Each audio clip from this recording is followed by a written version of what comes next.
یہ اس کی بیعت کر چکے ہوئے ہیں۔ فقط ایک جملہ کہوں گا، جو کسی کی بیعت کرتا ہے اس وقت بیعت کرنے والا اپنے لیے کیا مانتا ہے؟ ماشاءاللہ آج کل کے زمانے میں ہم بیعت کے مفہوم سے کافی حد تک دور نکل چکے ہوئے ہیں۔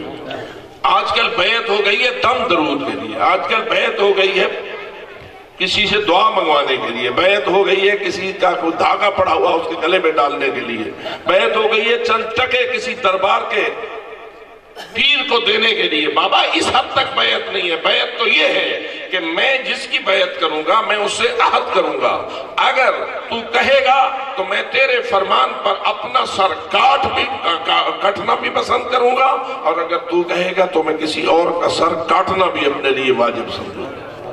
یقتلون و یقتلون، اگر دیکھنا ہے کسی کی بیعت کو تو دیکھ علی حیدر کرار بیعت ہے محمد مصطفیٰ کی۔ علی حیدر کرار کس کی بیعت ہے؟ سید الانبیاء کی۔ کیا خیال ہے علی نے جتنے ظالموں کے سر کاٹے ہیں کس کے حکم کے مطابق؟ کس کا حکم تھا کہ علی لوگوں کے سر کاٹتا تھا؟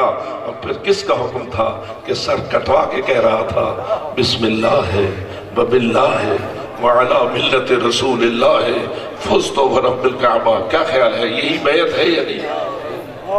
ذرا اپنے لیے سوچئے، کیا آپ بھی کسی ہستی کی اس وقت بیعت ہے یا نہیں؟ جو معنی میں نے آپ کو عرض کیا، اس معنی میں آپ کسی ہستی کی اس وقت بھی بیعت ہے یا نہیں؟ کس کی؟ اپنے امام زمان عجل اللہ تعالیٰ فرج و شریف، کیا اسی معنی میں ہو یا نہیں؟ اگر امام حکم دے ہم اپنا سر کٹوا دیں گے یا نہیں؟ اور اگر امام حکم دے کاٹ دو کسی کا سر تو کاٹ دیں گے یا نہیں؟ تو بیعت تو اس معنی میں ہوتی ہے۔ اب امت مسلمہ کا 99% حصہ بیعت ہو چکا ہے یزید کی۔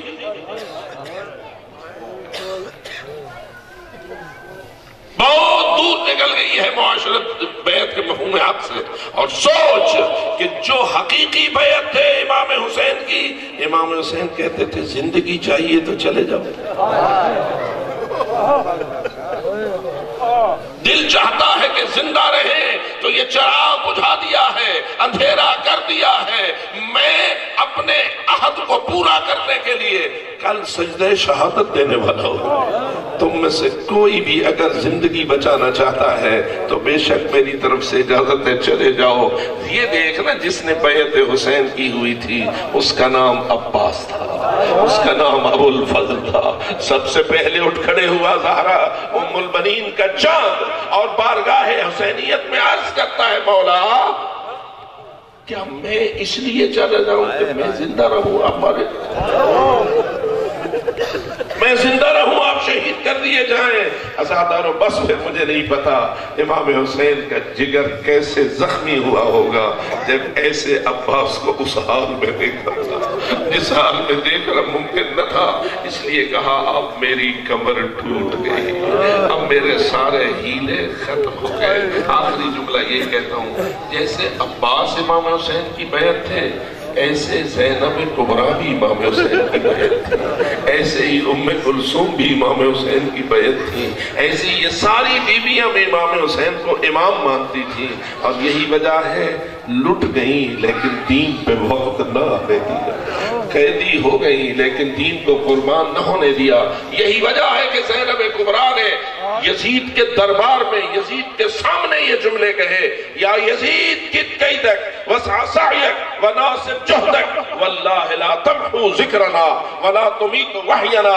اے یزید جتنی چالیں چل سکتا ہے چل، جتنی مکاریاں کر سکتا ہے کر، جتنی تیرے بس میں ظلم ہے کر لے، ستم ڈالے، جو کر سکتا ہے کر لے، لیکن سن لے میں اپنے اللہ کی قسم کھا کر کہہ رہی ہوں، میں اپنے رب کی قسم کھا کر کہہ رہی ہوں، دو کام تو چاہتا ہے دونوں میں ناکام ہو جائے گا۔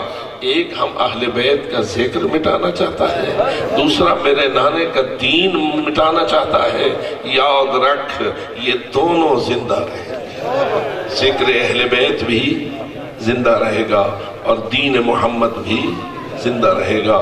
خداوند تعالی ہم سب کو اس صلوات کے سائے تلے دین کی عظمت کا ادراک نصیب فرمائے، دین کے لیے جینا، دین کے لیے مرنا نصیب فرمائے۔ اسی کا نام حسینیت ہے۔ حسینیت ہمیشہ زندہ باد تھی اور زندہ باد رہے گی، یزیدیت ہمیشہ مردباد تھی اور مردباد رہے گی۔ ہم حسینی ہیں، انشاءاللہ حسینی ہیں، حسینی جیئیں گے، حسینی مریں گے، حسینی معشوق ہوں گے۔